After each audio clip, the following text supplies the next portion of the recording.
Anything in there, Gavin, that might allay people's fears about what's coming down the tracks in the months ahead?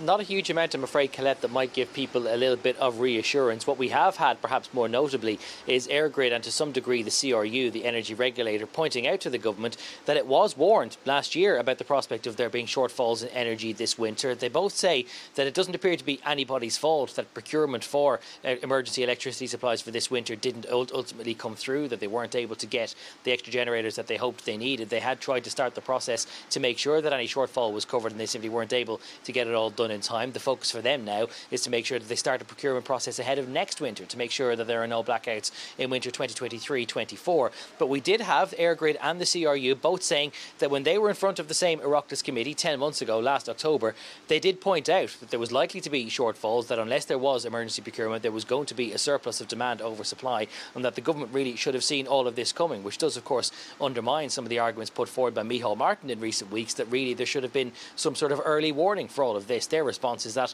there was an early warning. We came into Leinster House and we told you 10 months ago. But on an interesting note as well, the chief executive of EirGrid, Mark Foley, has been outlining his views about energy security, and he says that although there is of course now a push to try and switch to renewables and have other more renewable, sustainable forms of electricity generation, he says we can't get away from the use of gas as a source of electricity because it has to be used as a fallback in cases where the weather simply does not play ball for us.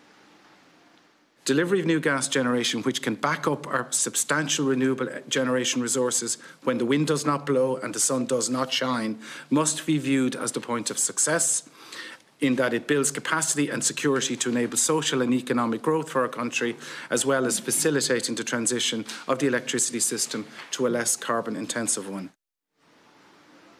So we need to have some sort of fallback, he says, for cases where the sun doesn't shine and the wind doesn't blow. And of course, while there's always some degree of sunlight during daytime hours, the fact that he says that wind generation can't always be relied upon, even though it does form an increasing amount of Ireland's power mix, does perhaps indicate that there might have to be some use of gas into the medium term. And certainly he is not outlining any kind of scenario where gas can be dispensed with as a form of electricity. Now, Eamon Ryan has been pointing out that Ireland is in a slightly different circumstance to the rest of the European Union because it has no direct interconnectors with the continental European power grid. We receive a lot of our gas supplies in particular from Great Britain, and they are likely to have a little bit more energy security going into this winter than other countries. So there is no major acute concern as far as he is aware, but certainly it will be quite embarrassing for the government that ministers like Eamon Ryan and Micheál Martin are going around saying that there should have been some early warning for the prospect of blackouts this winter when all the other stakeholders are coming into the room and saying that we warned them last year.